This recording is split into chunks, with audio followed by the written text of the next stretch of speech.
Assalamualaikum. Kami dari kelompok 1 di sini ingin membahas tentang geopolitik guna menyelesaikan tugas UAS PKN. Saya Rian Valencenturi. Saya Amelia Putri Pratama. Saya Celestiana Cahya. Saya Kirana Dinastiti. Saya Hadita Dimalia. Saya Malika Putri Utami. Saya Jiwana Biasa Putri. Selamat menonton. Saya akan membahas mengenai kasus pertama yang terjadi pada Indonesia, tepatnya di perairan Wanam, Merauke, Papua.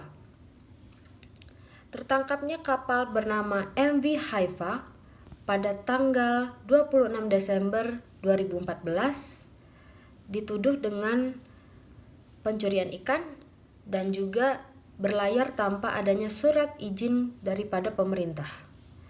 Mereka juga sengaja mematikan alat yang menjadi kewajiban, yaitu bernama Automatic Identification System atau disingkat dengan AIS. Alat ini berfungsi sebagai alat pengawasan di saat berlayar, dan hal ini ditemukan dan wajib dipasang di setiap kapal ikan. Dugaan pencurian tersebut ditemukan dengan 800.658 ton ikan beku, lalu ada 100.044 ton udang beku, dan yang terakhir adalah ikan hiu martil serta koboi yang beratnya berupa 66 ton. Baik, itu saja. Terima kasih sudah mau mendengar penjelasan ini. Saya akan berikan kepada rekan saya selanjutnya. Saya akan menjelaskan tentang kasus ketiga, yaitu illegal fishing. Illegal fishing diartikan sebagai kegiatan penangkapan ikan yang dilakukan oleh orang atau kapal asing pada suatu perairan yurisdiksi suatu negara tanpa izin dari negara tersebut, atau bertentangan dengan peraturan perundang-undangan yang berlaku, bertentangan dengan peraturan nasional dan atau kewajiban internasional. Dilakukan oleh kapal yang mengibarkan bendera suatu negara yang menjadi anggota organisasi pengelolaan perikanan regional, tetapi beroperasi tidak sesuai dengan ketentuan pelestarian dan pengelolaan yang diterapkan oleh organisasi tersebut atau ketentuan hukum internasional.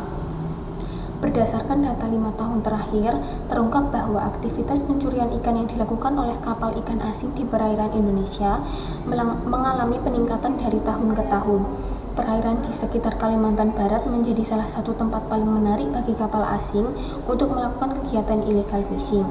Kegiatan illegal fishing banyak dilakukan di Laut Cina Selatan dan juga di sekitar perairan Kalimantan Barat sendiri.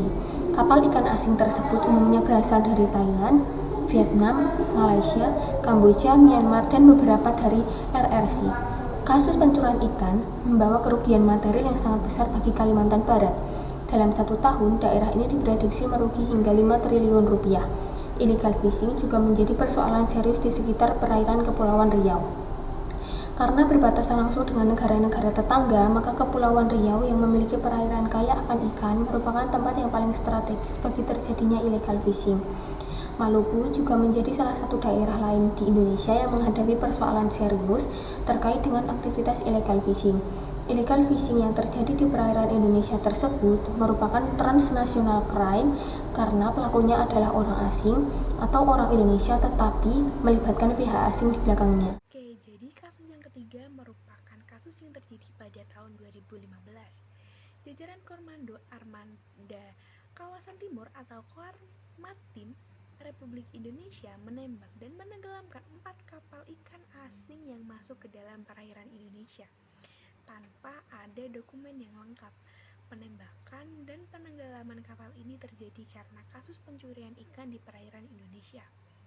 Kapal tersebut ditenggelamkan di perairan Pulau Datuk, Kabupaten Mempawah, Kalimantan Barat. Kapal-kapal tersebut antara lain: 1. Kapal bendera Vietnam KG-93255 TSGT 115. 2. Kapal bendera Vietnam kapal Surai Timur GT105. 3. Kapal bendera Vietnam kapal BV5688 TGT80. Dan 4. Kapal bendera Vietnam kapal BV5248 TSGT90. Pemusnahan itu dibawahi oleh Menteri Kelautan dan Perikanan Ibu Susi Pujiastuti bersama Gubernur Kalimantan. 4 kapal yang Musnahkan itu dibagi menjadi dua cara yang berbeda, yaitu yang pertama dimusnahkan dengan cara ditenggelamkan dan cara kedua dihancurkan dulu kemudian ditenggelamkan. Saat ini marak terjadinya penangkapan ikan secara ilegal atau yang biasa disebut dengan illegal fishing yang terjadi di perairan Indonesia yang biasanya dilakukan oleh nelayan asing bahkan oleh nelayan lokal dari Indonesia itu sendiri. Sanksi yang dijatuhkan kepada pelaku penangkapan illegal fishing terdapat pada Undang-Undang Nomor 31 Tahun 2004 tentang Perikanan yang biasa disebut dengan Undang-Undang Perikanan. Namun, undang-undang tersebut belum bisa mengantisipasi perkembangan teknologi serta kebutuhan hukum dalam rangka pengelolaan dan belum dapat menjawab permasalahan tersebut, baik dalam penegakan hukum maupun rumusan sanksi dan koordinasi antara para penegak hukum pada perikanan. Untuk itu dikeluarkanlah Undang-Undang Nomor 45 Tahun 2009 tentang perubahan atas Undang-Undang Dasar Nomor 31 Tahun 2004 tentang Perikanan atau yang biasa disebut dengan Undang-Undang Perikanan. Kemudian ada pasal 8 ayat 1 Undang-Undang Nomor 31 Tahun 2004 yang menyatakan bahwa setiap orang dilarang melakukan penangkapan ikan atau pembudidayaan ikan dengan menggunakan bahan kimia, bahan biologis, bahan peledak, alat atau yang intinya tuh alat yang membahayakan kelestarian budidaya perikanan tersebut. Kemudian ada pelanggaran atas pasal tersebut diancam dengan pidana pasal 84 ayat 1 Undang-Undang Nomor 31 Tahun 2004. Perbuatan tersebut merupakan suatu tindak pidana. Selama ini, keberadaan berbagai komoditas perikanan di perairan Indonesia yang cukup melimpah dan bernilai tinggi, mendorong peningkatan usaha penangkapan secara terus-menerus dan tahun ke tahun hingga munculnya berbagai teknik penangkapan yang tidak ramah lingkungan yang dilakukan oleh para nelayan, atau yang biasa disebut dengan illegal fishing.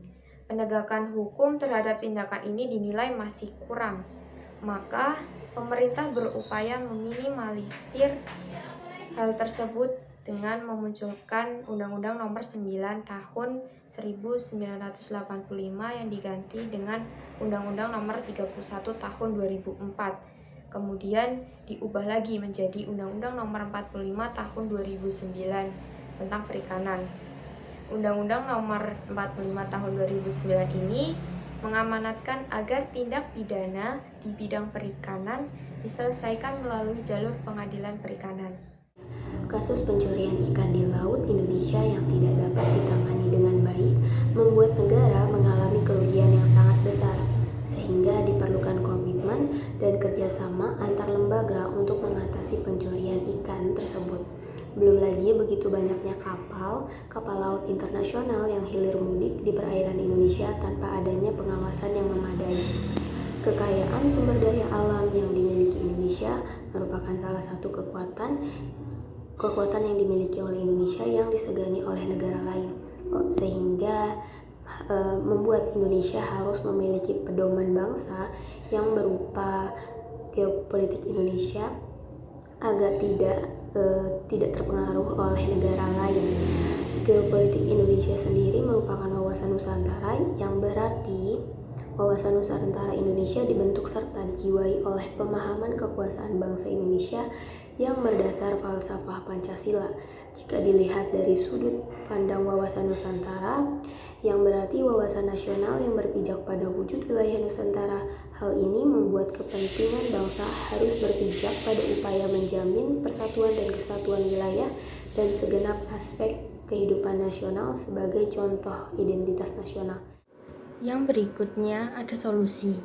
Kasus tentang geopolitik perairan Indonesia tentunya memerlukan sebuah solusi atau upaya penyelesaian. Upaya tersebut dapat dilakukan dengan cara mengembangkan sebuah wawasan Nusantara. Wawasan Nusantara geopolitik sendiri tertuang pada bagian pembukaan UUD 1945, bagian tujuan nasional Indonesia.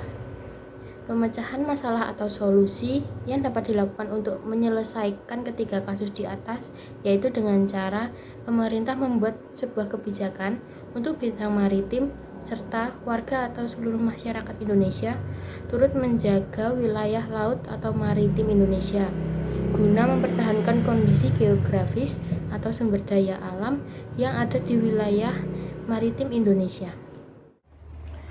Oke, di sini saya akan menjelaskan tentang hubungan geopolitik dengan perikanan.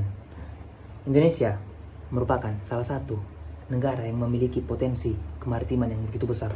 Oke, sebagai negara yang mayoritas wilayahnya itu adalah perairan, tentu saja dapat dipastikan bahwa potensi kelautan yang terkandung di dalamnya harus dikelola dengan budaya kemaritiman yang proporsional.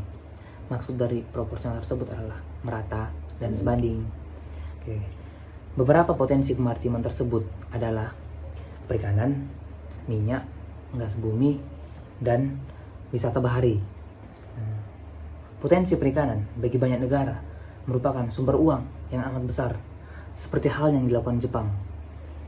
Masyarakat Indonesia, khususnya nelayan, memiliki tingkat kemakmuran dan kesejahteraan yang sangat tinggi dalam bidang perikanan.